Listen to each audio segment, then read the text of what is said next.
¿Listos? ¿Listos? Bueno, me alegra mucho verlos y verlas. Bienvenidos, bienvenidas. Y como bien Gaby siempre pide aplausos para todo el mundo, pero obviamente no le aplaudimos a la que recoge ofrendas. Eso es muy feo, ¿verdad? Es como muy raro, como que uno siente un poco extraño. Démosle un gran aplauso a Gaby, que todos los domingos está acá y que nos guía y nos anuncia todo. Bien, estamos arrancando esta serie que ya se había dado en el 2022, hace 2 años, que se llama así, Dios segunda temporada. No es que es la segunda temporada en sí misma, sino que vamos a retomar temas de hace 2 años porque me parece que son temas muy importantes y además de eso, vamos a refrescarlos, vamos a profundizarlos, vamos a actualizar algunas cosas. Este tema o esta serie en realidad está basada en el Génesis. No vamos básicamente vamos a profundizar en el Génesis. Y sí, efectivamente, probablemente vamos a tener algunos textos de otros libros de la Biblia, pero básicamente vamos a hablar del Génesis. Así que voy a hacer hoy una introducción a casi todos los temas que vamos a ver en las próximas 5 semanas. Va a durar 6 semanas esta serie, así que agárrense fuerte, ¿verdad? Vamos a hablar de temas controversiales, vamos a hablar de temas que muy probablemente alguna gente ha tenido dudas, ha tenido sus quejas con Dios y se les ha mandado vía oración y no ha recibido respuesta. Así que vamos a hablar de estas cosas. Lo primero que yo quiero decir es que ¿alguien conoce a este calvo? Que no soy yo, hay otro calvo, sí, hay más calvos en este mundo, ¿verdad? ¿Quién es? ¿No saben quién es este hombre? ¿No es un pastor? Este es un escritor, es un historiador y antropólogo que se llama Yuval Harari. ¿Saben quién es? Es el autor de unos libros que se llaman Homo Sapiens, Homo Deus y 21 lecciones para el siglo XXI, publicadas por la editorial. No, eso ya no es necesario, ¿verdad? Pero yo voy a tomar algunas ideas de él. Y aunque él se profesa como ateo, dice cosas que son muy interesantes para nuestro estudio, ¿verdad? Noah Harari habla de que somos personas, en la humanidad, hemos creído unas historias y nos basamos en creer historias. Nuestra forma de vivir es porque creímos historias, lo que nos contaron. Aunque no podemos comprobar casi nada de lo que creemos, lo creemos a ojos cerrados, ¿cierto o no? Y por eso votamos como votamos, y por eso compramos como compramos, y por eso vivimos como vivimos, por historias que nos contaron. Y una de las primeras historias que a mí me gustaría recordarles a ustedes es que nos contaron que nosotros somos la especie superior, ¿cierto? Del planeta. Del planeta y ojalá del universo, por eso nos cuesta tanto pensar. Y de hecho, ustedes nos han dado cuenta por qué hacemos siempre a los extraterrestres feos y bien feos.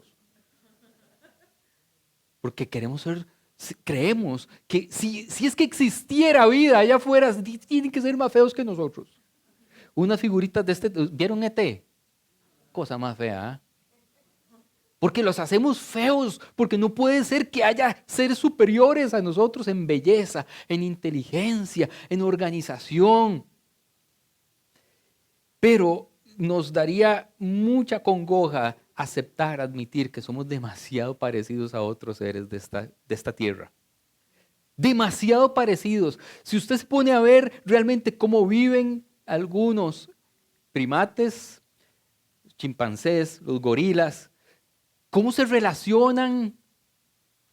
Estaba viendo la noticia de una chimpancé en el zoológico de Barcelona, si no me equivoco, que hizo un ritual por la muerte de su hija que duró 15 días de luto y luego, o sea, ellos tienen una forma muy parecida, pero si usted ve a los ojos de ellos, como vemos en esta imagen, o como podemos ver aquí, las huellas dactilares, de hecho hay una que iba a conseguir y es que aparece un gorila albino y se pone el dedo del gorila albino y el dedo de nosotros y es exactamente como ver la misma mano.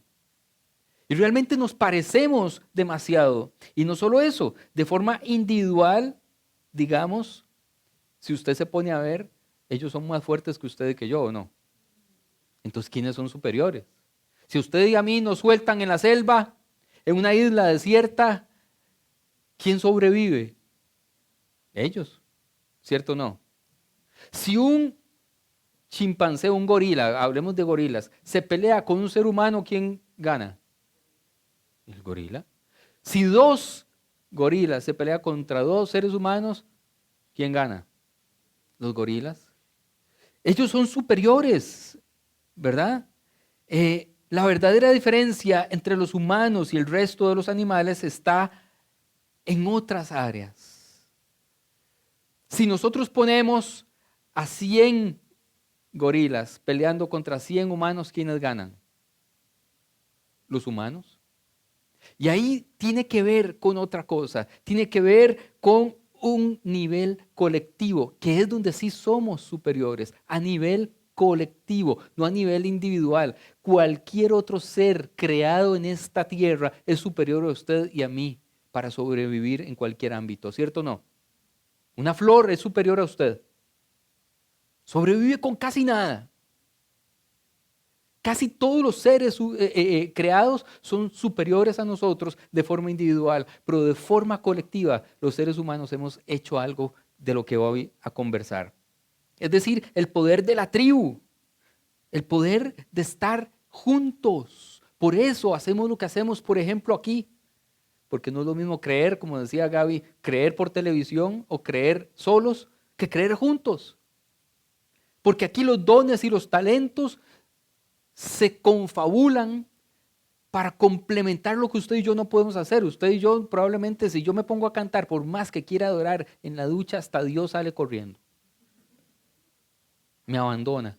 Si agarro la guitarra, peor. Yo me imagino a Dios en algunas ocasiones, donde dice, ay, no me adoren, por favor, no me adoren. No, tranquilos, no se preocupen. Si usted se pone a predicar, probablemente, algunos sean mejores que yo, pero probablemente no. Pero si yo me pongo a hacer lo que ustedes saben hacer y lo que ellos saben hacer y los que allá arriba y los que están allá y todo esto, eso es una tribu que hace que funcione, que seamos fuertes. Eso no lo tiene el resto de animales. Usted pone, ¿cuántos vieron la final ayer? Yo fui con Santi a un lugar que no les voy a decir. Alguna gente salió que había que ministrarla. Sí, yo estaba ahí. Pero bueno, las alitas estaban muy ricas. Si usted lleva, ¿cuánta gente le cabía a ese estadio de Wembley? Más o menos, batemos. Yo soy muy malo en eso, pero digamos, ¿cuánta gente le puede caber ahí? 60,000. 80, gracias. Después voy a corroborar ese dato. 80,000.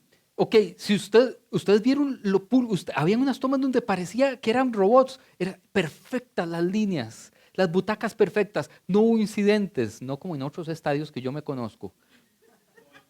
90,000 personas coreando perfectamente sus banderitas perfectas, sus cosas perfectas, todo perfecto. La cancha, sucedieron cosas y la gente perfecta. Si usted mete a 90,000 monos ahí, ¿qué pasa? O sea, es una masacre. Pero esas 90,000 personas se conocen. No se conocen, se conocen con los que van. Pero todos los demás se sienten parte de algo que los une.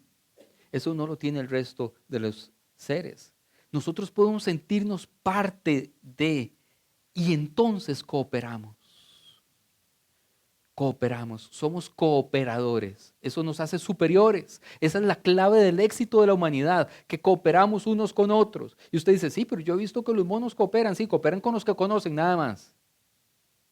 Pero nosotros cooperamos con los que no conocemos también. Por ejemplo, hubo gente que fabricó este micrófono, que pegó el cable, que soldó, que le dio a una tecla, lo que sea, en algún lugar del planeta Tierra para que yo pudiera estar hablando y él no me conoce o ella. Cooperamos. Hay gente que hizo esta mesa, hay gente que hizo este iPad, hay gente que, ¿verdad? O sea, cooperamos sin conocernos para hacer una sociedad que prospera. Eso no lo tiene el resto de los seres. Eso se llama el poder de la tribu, que es diferente a una manada. La manada solo se protege a sí misma. Aunque, lamentablemente, y como hemos visto, sobre todo desde el 7 de octubre del año pasado, los seres humanos actuamos más como manada muchas veces que como tribu. No nos importa a los demás, mientras no sean los míos. Les cuento algo que conté el sábado pasado. Uno de esos sentimientos raros de papá. Y es que, no sé si a ustedes les ha pasado que sus hijos se enferman, van al hospital y está en una UCI y de repente sacan a todos los papás de la UCI, donde están los bebés ahí, y uno ya sabe que cuando sacan a todos los papás de la UCI, ¿qué es lo que está pasando? Algo grave. ¿Y cuál es el pensamiento de uno como papá? Que no sea el mío. Eso es un pensamiento de manada, no de tribu. El pensamiento realmente de tribu sería, sea el que sea que se salve. Pero el pensamiento instintivo es que se muera cualquiera, menos el mío. ¿Ven la diferencia? Y cuando pensamos como manada, hacemos desgracias, porque nos vale lo que le esté pasando a los demás. Pero cuando pensamos como tribu, cooperamos para que sobrevivamos todos. Eso es lo que nos hace fuertes como humanos. Aunque nuestra sociedad actual y a lo largo de la historia nos va a decepcionar muchas veces, porque actuamos más como manada. Y usted dirá, sí, pero hay otros seres que cooperan en miles. Las abejas. ¿Han visto cómo ellas funcionan? Me acabo de morder un cachete, vieran que sabe rica la sangre. Qué risa que les da el dolor ajeno, ¿verdad? Revísense. Son malos ustedes. Bueno, las abejas también, ¿verdad? Ustedes han visto, son organizadas, pero no tienen otra cosa que tenemos nosotros los seres humanos. No tienen flexibilidad. Nunca usted va a ver una colmena donde se organizan para derrocar a la reina, que es una déspota, e imponer una democracia. No, funcionan así porque así funcionan y punto. Y si usted les cambia el ambiente, se mueren, porque no pueden adaptarse. Nosotros podemos hacer eso. También podemos pensar en las hormigas y en otras comunidades, digamos, pero no son flexibles. Nosotros cooperamos y nos adaptamos. Pero ¿cómo funciona eso? ¿Cómo funciona eso y qué tiene que ver todo esto con el Génesis? Por las historias que nos contaron, por las historias. Nosotros no veremos jamás un grupo de perros viajar de un extremo al otro del país para que un perro les explique cómo es que se quita las pulgas. No les interesa escuchar al otro perro, como nosotros sí, por eso ustedes están acá. Yo les cuento cómo me quito mis pulgas y a veces les sirve. No veremos a un grupo de pájaros, a una bandada de pájaros, ir a escuchar a otro pájaro dar un concierto. Lo que hacemos nosotros cuando vamos a los estadios, a los teatros, porque admiramos lo que nos cuentan. La música son historias que nos conmueve también, nos hace identificarnos. De tal manera que nosotros vivimos a punta de historias, no de realidades, de historias, ¿verdad? Para los humanos nos contamos historias, no las creemos, nos unimos, cooperamos en favor de esa historia que nos contaron y la hacemos funcionar. Ojo lo que acabo de decir, porque esto es la base de todo lo que vamos a contar. Nosotros nos cuentan una historia, no la creemos, nos unimos para cooperar para que esa historia se convierta en realidad y trabajamos en pos de ella. Así es como funcionan los partidos políticos, ¿cierto o no? Nos cuentan una historia, yo voy a cambiar esto, yo voy a hacer lo otro, nos unimos y cooperamos desde la trinchera que nosotros podamos, algunos desde Facebook nada más, ¿verdad? Pero otros pegan banderas, otros imprimen, otros diseñan, otros hacen los discursos, otros, ¿verdad? Porque nos creímos una historia que luego se vuelve humo. Y esto nos ha ayudado mucho, porque creernos esas historias nos hace poderosos para cumplir metas gigantes en el mundo, pero también nos hace muy violentos, muy violentos. Por ejemplo, ¿qué es esto? ¿Alguien recuerda esto? Esto es un campo de concentración nazi durante la Shoah, lo que llaman más comúnmente el Holocausto, contra los judíos y las personas homosexuales, las prostitutas, los gitanos y otras poblaciones minoritarias que también murieron por millones durante la Segunda Guerra Mundial, incluidas personas con discapacidades o malformaciones congénitas, lo que llamaban la Operación T4, que era exterminar como por eutanasia, decían, para ayudarles a vivir mejor. Y nos creímos, yo no vivía en ese tiempo, pero la humanidad se creyó y nadie puede escapar, porque si se cumplió eso, si hicieron eso, es porque había miles de millones de personas que creyeron la historia de alguien que empezaron a contar una historia de que los judíos eran los enemigos de la humanidad, de que los homosexuales eran culpables de las desgracias de las sociedades porque Dios se enojaba y nos mandaba desgracias, ¿verdad? ¿Alguien ha escuchado esas predicaciones? Que Dios se enoja cuando en los países hay homosexuales y entonces nos manda inundaciones, tornados, terremotos, etcétera. Historias que nos creemos. Y entonces empezamos a luchar contra esos enemigos, judíos, homosexuales, comunistas, negros, lo que sea, que nos cuentan las historias y suceden holocaustos. El poder de las historias que nos cuentan nos hace unirnos, porque los nazis estaban muy unidos. No sé si ustedes han visto lo perfectamente acompasados que eran esas reuniones multitudinarias donde hablaba el Führer, ¿verdad? Y estaban todos perfectos ahí. ¿Cómo hacen para organizar? Y uno organiza a los chicos de la escuela para que marchen el 15 de septiembre y es un desastre. ¿Cierto o no? Pues podían organizar gente que nunca se había visto en su vida. Perfectos. Con una misión, porque les contaron una historia que se creyeron. Pero actualmente, esto es Gaza. También contaron una historia. Ellos son los malos. Antes eran los judíos, antes eran los negros, antes eran los comunistas, antes eran por un tiempo los musulmanes. Ahora, usted puede ser cristiano, judío o musulmán, pero si es de Gaza, usted es el enemigo mundial y tiene que morir. Y el mundo empieza a funcionar tragándose esa historia que se ha fraguado durante 60 años. Y no nos importa quién muera. Son niños, bebés, ancianos, mujeres. Ya van 40,000 personas muertas. Y no sentimos mucho. Para eso, alguien tuvo que haber contado una historia y el resto tuvimos que haberlo creído. Y como nos la creímos, entonces trabajamos coordinados para que suceda esto. Porque el mundo se creyó en una historia. Luego podemos hablar y tenemos que hablar más de este tema. Por eso le digo, esta es solo una introducción de temas que vamos a ver más adelante. Hay algo interesante porque los animales también se cuentan cosas, ¿cierto? Se comunican.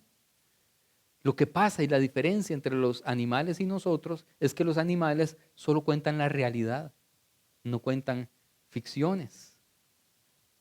Los animales solo dicen, por ejemplo, hay comida, hay peligro, corran, ahí viene el león. Y ningún animal se inventa esas cosas. Si dice ahí viene el león es porque ahí viene el león. No son como, ¿cómo se llamaba el cuento de aquel que contaba que ya venía el lobo, y luego no le creyeron? Pedro y el lobo. Los animales dicen lo que es. Si hay comida, hay comida. Si no hay comida, no hay comida. Si va a llover, va a llover. Si hay un depredador, hay un depredador. Y todo el mundo le cree y así funcionan. Porque no conciben que mientan. Nosotros creamos historias y ficciones. Desde, por ejemplo, imagínense los antiguos. Hay un volcán en erupción y a algunos se le ocurre, ¿qué será lo que está pasando? Ya sé, los dioses están enojados. Es una ficción ya, ¿verdad?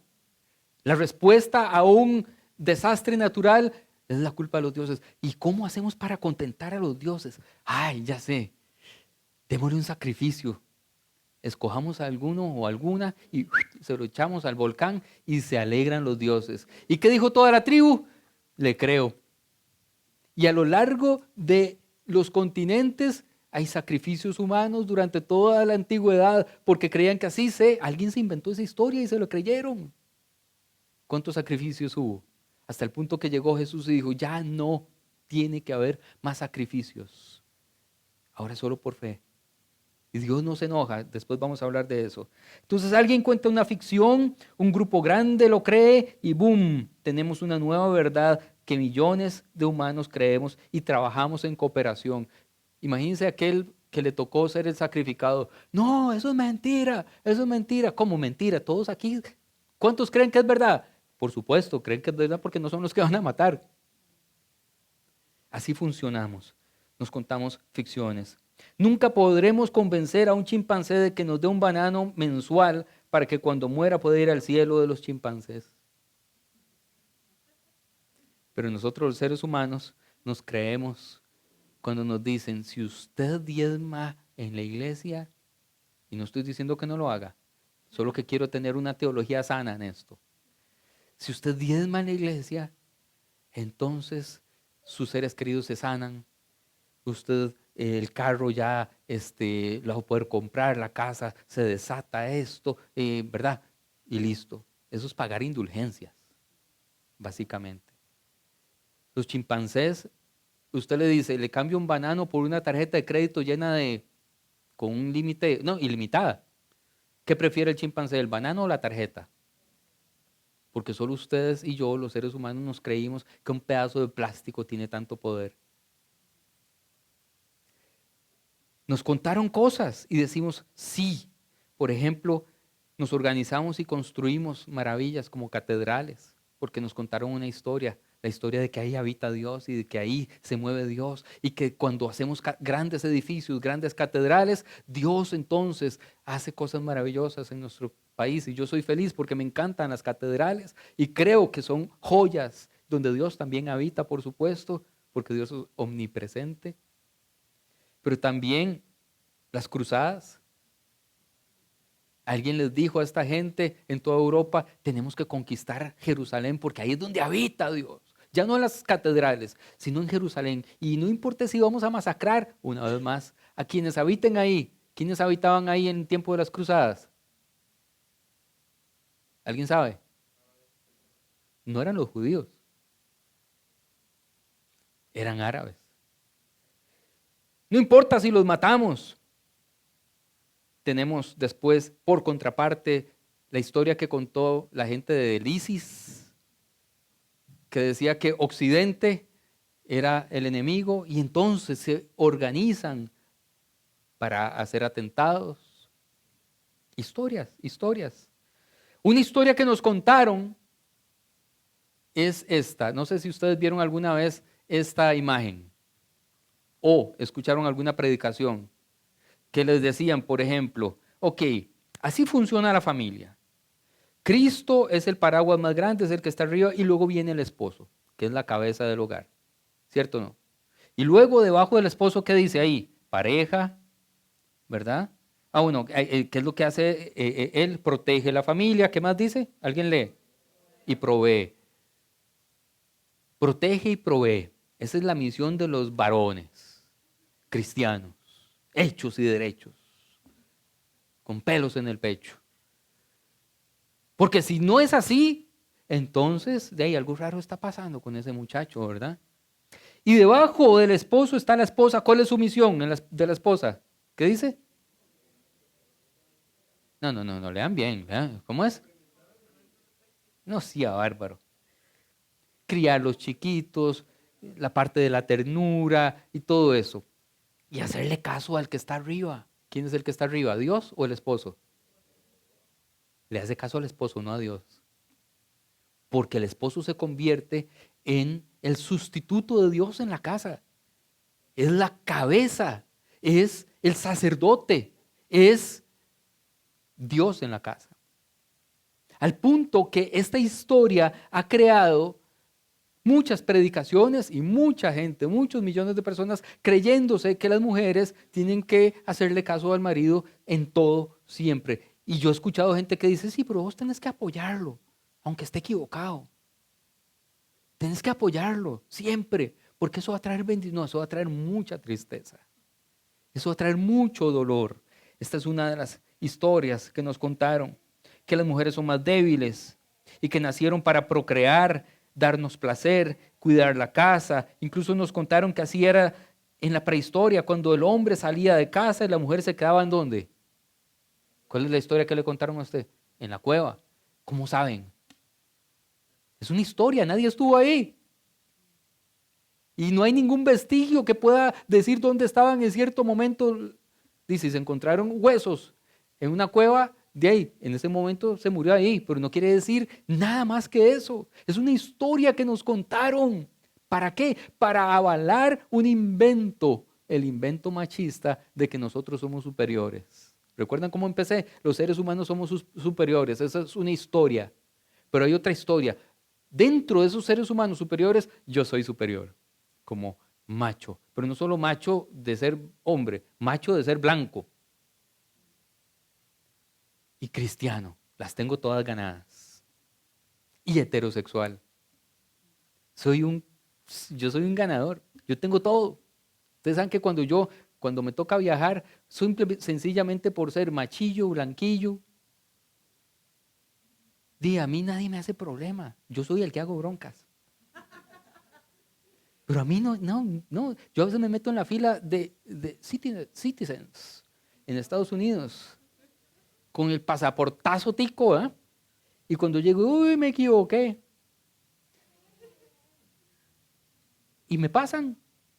Pero si yo tuviera otro color de piel, ¿qué me dicen? Ay, papito, que me el favor. Es más, sospechoso, venga para acá. Pero tengo ojitos que se les parece mucho a lo que ellos creen que es un ser humano bueno, superior, confiable, que se equivocó. Una ficción que hasta el día de hoy nos creemos y actuamos en cooperación, los hombres actuamos en cooperación malvada para sostener una sociedad machista porque nos interesa que siga siendo machista. Y cuando nos intentan cambiar eso, entonces son unas feminazis que quieren eliminar a los hombres, que odian a los... No nos odian. Todo lo que nos parezca que nos va a cambiar los privilegios es que nos odian. Y cuando los negros querían ser libres, los blancos decían, nos odian a los blancos. Y cuando los palestinos quieren ser libres, ¿qué dicen los judíos? Odian, es antisemitismo. Siempre es el mismo lenguaje. Sí, siempre es el mismo lenguaje. Irene Vallejo, que es otra escritora, dice que esto viene de millones de años. Es decir, la historia, los seres humanos estamos acostumbrados a que nos cuenten historias. Nosotros nacemos y ¿quién nos cuenta historias? Porque no sabemos leer. ¿Quién? La mamá normalmente, los papás, pero digamos principalmente la mamá. Y yo recuerdo a mi mamá contándome Caperucita Roja tergiversada para que no nos diera miedo. Y cuando yo crecí, y ya casi hablo de eso, y leí Caperucita, dije, son toques, esa no es la historia que me contaba mi mamá, que yo me creí. Esta es la historia y es terrible. Es terriblísima. Bueno, nos creemos las historias. Pero antes eran historias orales. ¿Okay? Ahora yo quiero que usted se imagine esto. Estamos ya entrando al Génesis, a la época del Génesis, con todo esto que les acabo de decir. Y entonces de repente, como no había forma de contar la historia de la creación escrita, ¿qué hacían? Un viejillo, el más viejo de todos, el patriarca, contaba la historia. ¿Cuánto duraba contando la historia del Génesis? Una noche, alrededor de una fogata. Ahora, usted que no puede grabar esa historia, que no puede apuntarla, y tiene que repetir esa historia en su pueblo 3 días después porque usted estaba ahí y escuchó la historia del viejillo y usted tiene que viajar 3 días y repetir dentro de 3 días la historia, ¿qué le pasa? La cambia, ¿verdad? Y así tenemos varias religiones que cuentan la historia de la creación ligeramente distinta, porque no había nada escrito y cada una la contaba de forma como se acordó. Como se acordó.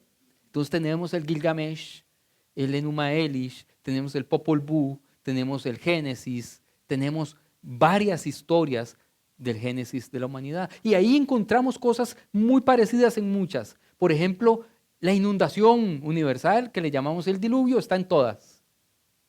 Pero nos la cuentan un toque diferente. ¿Y qué pasa? Llega un momento dado de la historia en que se inventa la escritura y entonces ahora sí se jode el asunto, porque lo que se escribe y el que lo cambia, ¿qué se convierte en qué? En hereje. Porque escrito está. Si ya está escrito y usted lo cambió, usted es el que está mal. Y entonces empezamos a matar gente que piensa diferente, que hace las cosas diferente. Entonces, esto ya lo dije, la tradición oral, lo escrito se convierte en ley, no importa lo que sea, y de la religión que sea, lo escrito es ley. De hecho, hasta el día de hoy, si hay un libro publicado y lo dice ese libro, ¿qué creemos? Tiene que ser medio verdad, ¿verdad? Porque dice, está publicado. Si lo dice La Nación, si lo dice el periódico, si lo dice The New York Times, si está publicado, es una verdad. Por eso ahora tanta confusión con los fake news, ¿verdad? Porque si está ahí publicado, y tiene que ser verdad, no contrastamos nada. Y entonces, todo esto es importante para ir llegando ya al Génesis.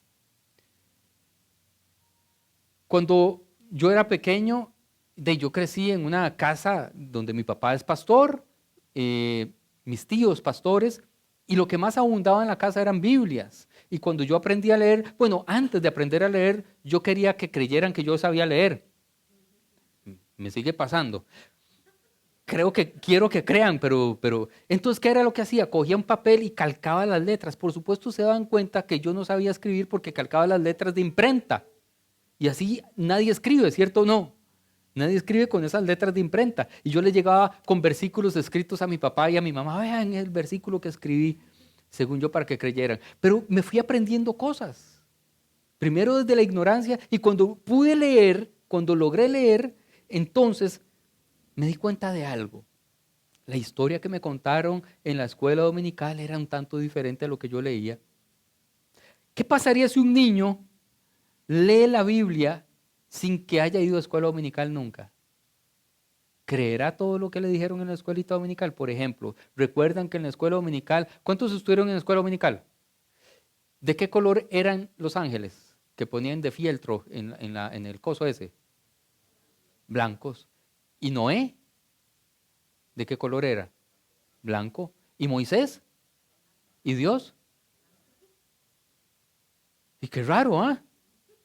Era una carajada rarísima. Y los ángeles eran machitos y de ojos claros, ¿cierto o no? Y todos hombres. Entonces el cielo era el lugar de la gente blanca de ojos claros, porque esos eran los habitantes de la Biblia. Un árbol prohibido. ¿No era mejor? Estas eran mis preguntas personales de niño cuando leí el Génesis. ¿No era mejor solo crear árboles buenos? Sí, una pregunta válida, ¿cierto o no? ¿Y para qué poner un árbol malo? Póngalo todos los buenos y solucionado. Era una trampa de un Dios de mal corazón. ¿Y por qué nos pone trampas?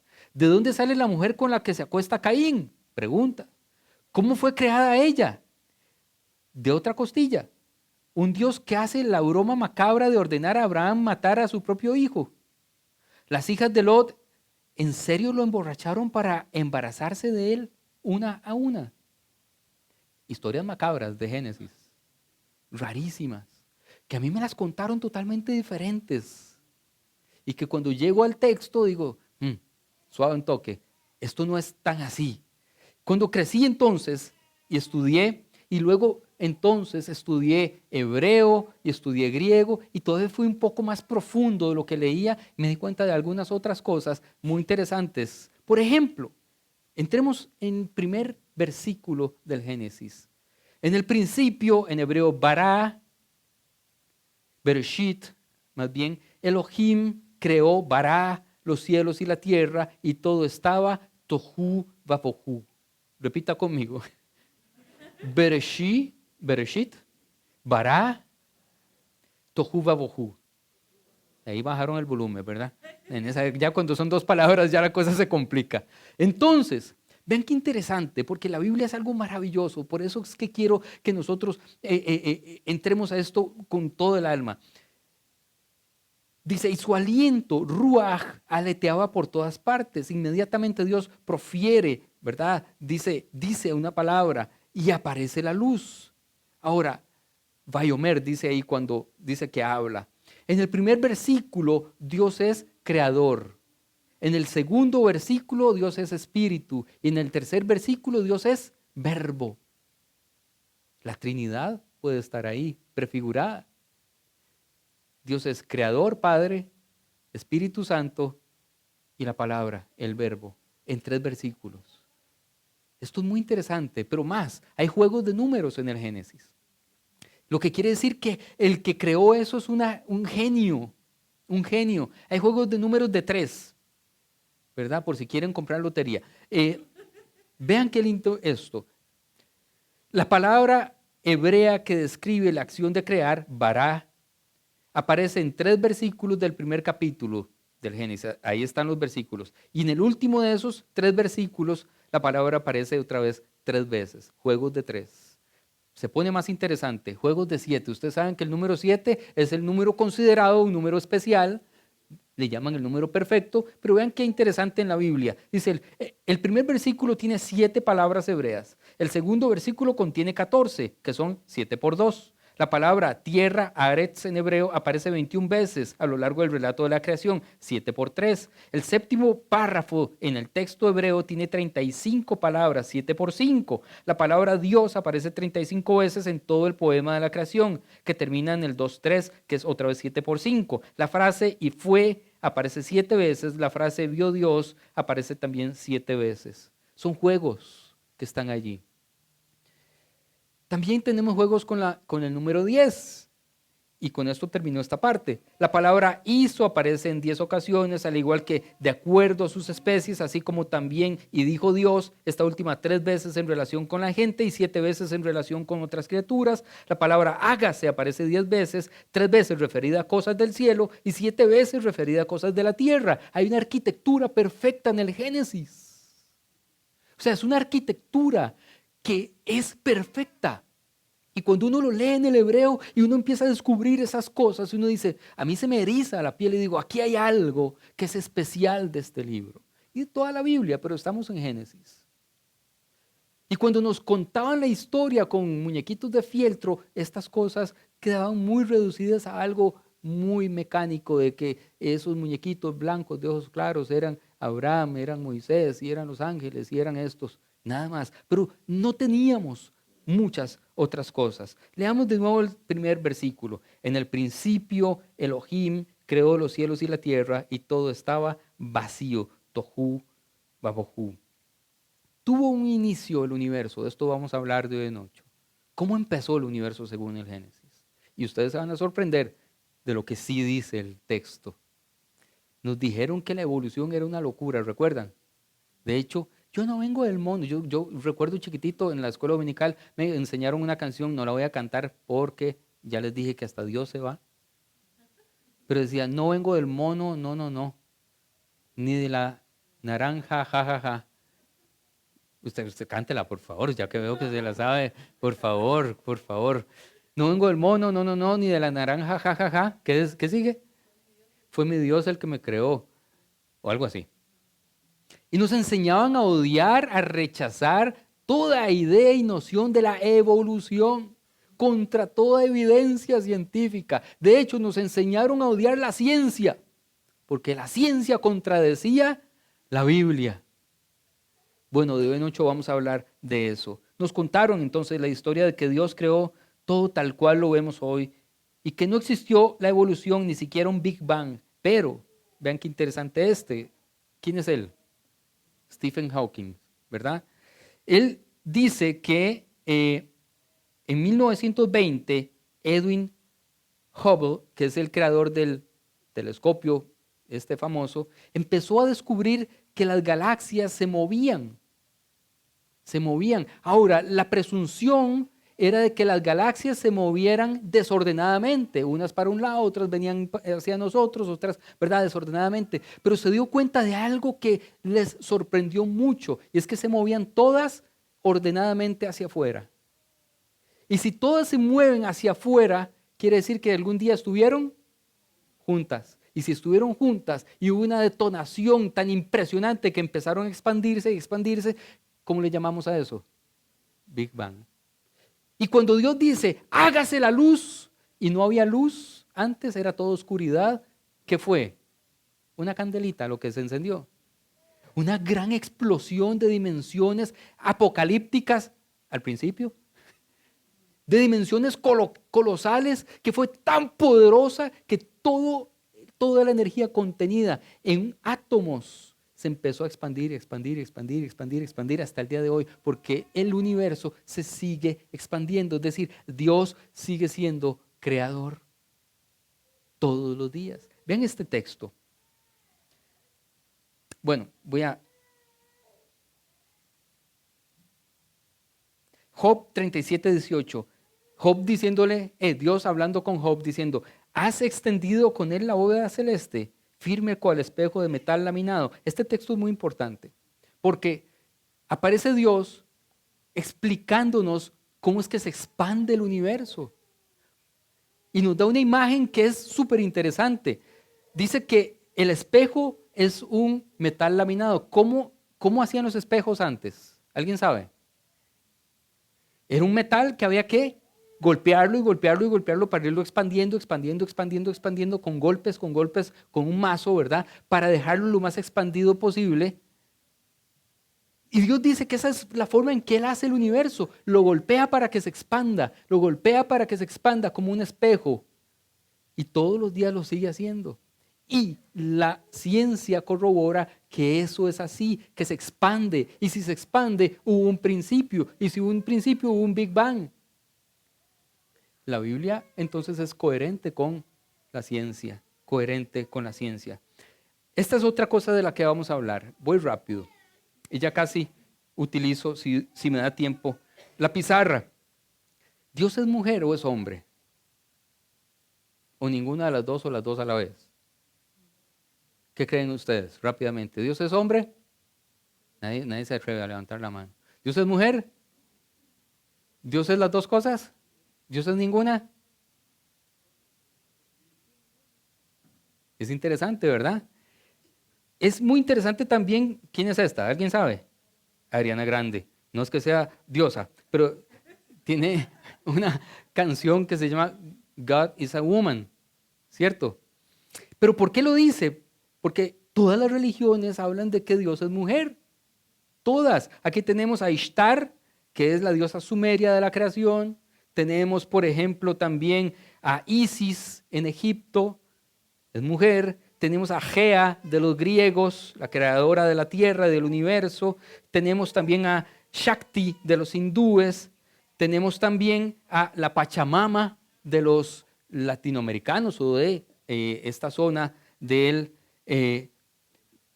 la Pachamama. Entonces, ¿Yahvé es masculino o es femenino? Tenemos algo muy interesante, porque al principio efectivamente era femenino, pero cuando escriben utilizan una palabra que es demasiado interesante, es un plural, Elohim, la terminación, Eloha, él es Dios, ¿ok?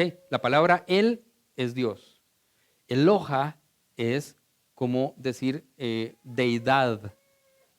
Si fuera femenina sería Elohot, pero dice Elohim, lo que quiere decir que es en masculino, y ahí cambian la historia. Y recuerdan lo que les dije, nosotros nos creímos esa historia, Dios es hombre.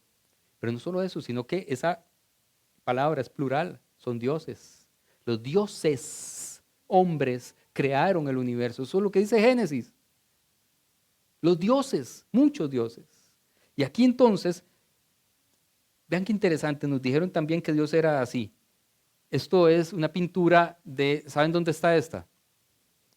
¿En dónde? En la Capilla Sixtina. Este es Miguel Ángel. Miguel Ángel, no, Rodríguez, ¿verdad? Ni el de las Tortugas Ninja. Pintando cómo fue la creación del universo. Ese es Dios. Y aquí hay cosas muy interesantes. Dios es viejo, Dios es blanco, pero hay una cosa que me llama mucho la atención. Adivinen qué es. Dios tiene trasero. Vea, Dios tiene nalgas. Y si Dios tiene nalgas, ¿para qué sirven las nalgas? ¿Para qué? Díganme. ¿Ok? Voy a discutir eso. No es el tema de hoy, pero vamos a discutirlo. Porque realmente, si tiene trasero, tiene otra cosa entre las nalgas que sirve para qué? Para ir al baño, digamos. O sea, ese es Dios, o sea, que defeca, que saca cosas malas, que saca cosas de desecho. Es una contradicción en sí misma, ¿cierto o no? Pero bueno, quiero hablarles de las nalgas un poco. Porque realmente las nalgas no sirven para sentarse. Usted está sentado en dos huesitos, que cuando usted se agacha, la nalga queda deshecha y salen dos huesitos, que es lo que cuando soy yo, que no tengo nalgas, huelen en sillas duras. Entonces, ¿para qué sirven las nalgas? ¿Para qué sirven las nalgas? Para caminar. Son el músculo que nos hace mantenernos erguidos. Usted ha visto que los monos no tienen nalgas y por eso no pueden caminar erguidos. Nosotros sí. Algunos tienen más nalgas que otros, eso sí, pero caminamos erguidos. Por ejemplo, los monos no tienen pobre sufre. Bien. Y aquí quiero avanzarme un poco y voy a intentar en los próximos que horas 5 o 10 minutos avanzar acá. Hay una teoría que nos dice que realmente en la creación, les dije que la palabra Elohim es plural, ¿cierto?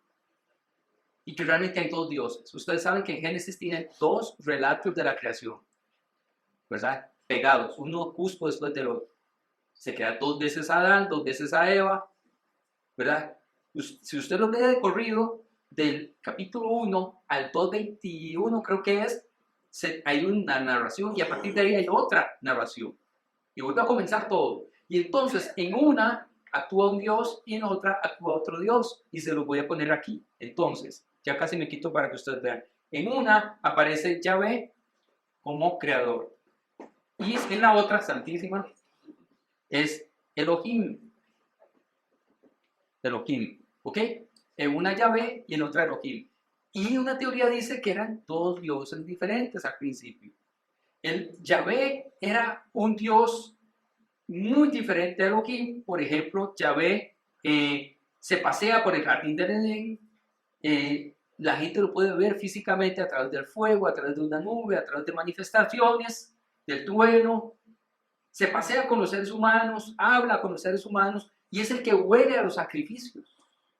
¿Se acuerda que cuando van haciendo sacrificios dicen, olor fragante? Claro, y que no va a oler rico, si era una carne asada riquísima, y era carne asada. Elohim, por su parte, nadie nunca lo ve, solo a través de sueños. Cuando José sueña y cuando todos sueñan, al que ven es a Elohim, no a Yahvé. No se relaciona directamente con los seres humanos y no tiene sentidos, no tiene sentidos. Así que vamos a poner aquí, este se relaciona y este no, voy a poner para no escribir demasiado. Y este no se relaciona. Este habla directamente con los seres humanos y este no. Y ahí vamos viendo que son totalmente diferentes, a tal punto que llega un momento en que se ve demasiado claro que son dos. Por ejemplo, llega Elohim y crea al ser humano y crea a Adán, y luego crea a Eva y descansa. Y descansa, este man descansa. Descansa. Y se va y ahí los deja. En un lugar que se llama Edén, que significa placer. Y luego llega Yahvé y dice, suave, suave, suave, aquí hay algo malo. Aquí hay algo malo. Estos dos están pecando. Los voy a echar del jardín del Edén. Entonces este man es vengativo. Vengativo. Él no. Él se enoja, pero él no. Él los echa, pero él no. Los echa de allí y además tiene una cosa rarísima, que por ejemplo acepta ofrendas de Caín, de Abel, pero rechaza las ofrendas de Caín. Es decir, este tiene favoritos y este no. Uno tiene favoritos y escoge a unos y rechaza a otros y el otro no. Al punto que este llega y se cabrea con todo el mundo, y entonces manda, ¿qué manda?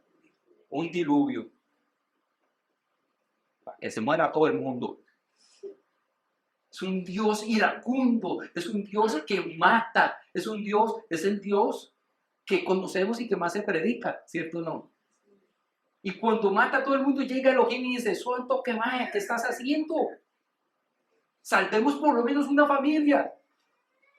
Y salvemos por lo menos una pareja de cada especie para que esto continúe. Y negocian entre ellos dos y lo logran.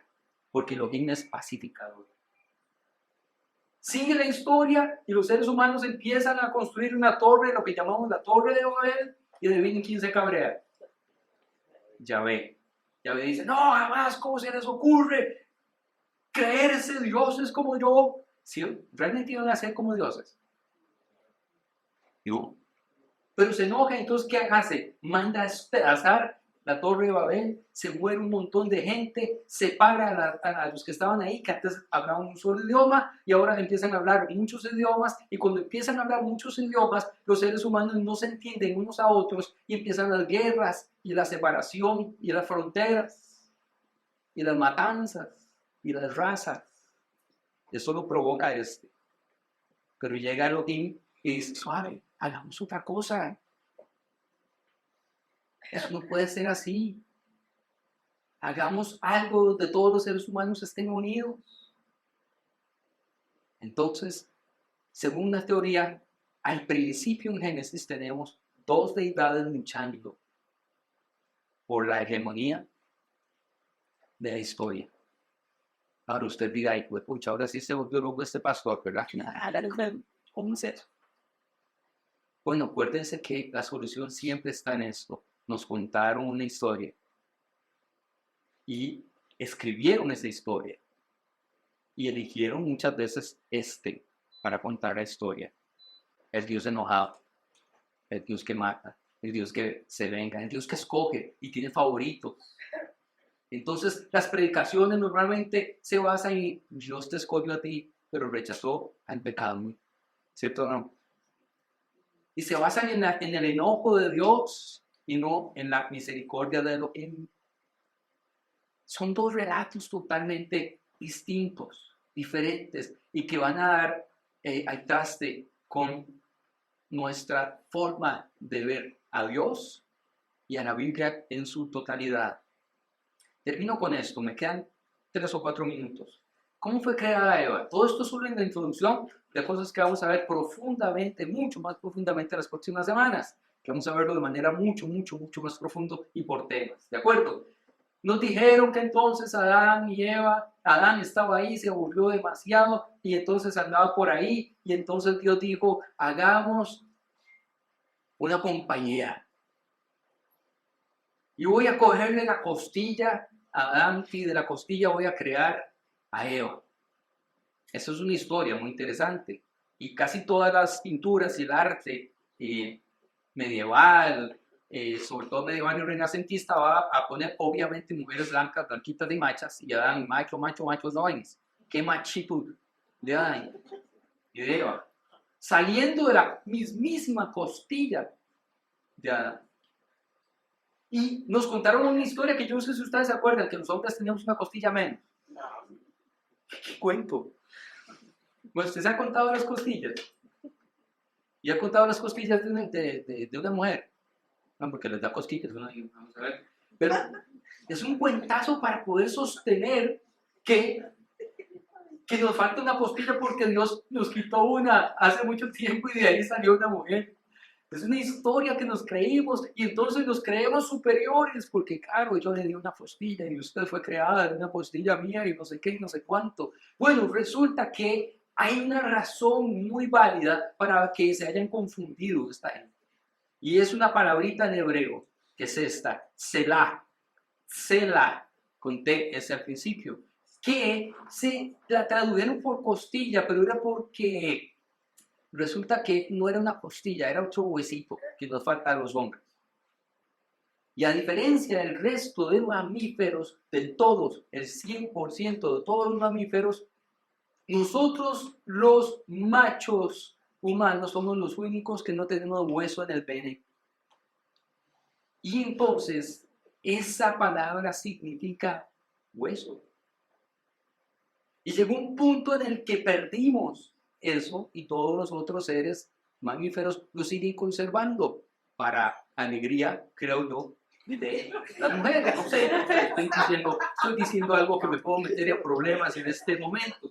No sé si avanzar por ahí. Pero estos son los huesos que tenían o tienen los otros, digamos, los monos y así tienen esto. Y el pene del ser humano tiene una marquita donde se supone, según la mitología, que Dios sacó de ahí el hueso para crear a la mujer, ¿verdad? Y luego se cicatrizó y quedó esa marquita. No me hagan caso de la forma que estoy haciendo con la mano. Yo sé que se están imaginando cuando hago un gesticulo demasiado. Pero era una metáfora. Era una metáfora, como por supuesto, sí, para que nazca otro ser humano hay que usar ese hueso o no hueso, no importa. Hay que usar ese órgano, ¿cierto o no? Y de ahí sale otro ser humano. Tiene más sentido, no tiene más sentido. Y la palabra no dice costilla, dice hueso. Nada más. ¿Cuál de todos los huesos es preferible que se use para crear otra persona? Una costilla, un dedo, el cráneo. Pues no. El único que se usa para procrear, el único que se usa para procrear, y por lo tanto no tiene nada que ver con las costillas. Así que yo voy a detenerme aquí. Y nada más quiero invitarlos. Íbamos a tener un tiempo de preguntas, pero me alargué demasiado en el principio de la charla.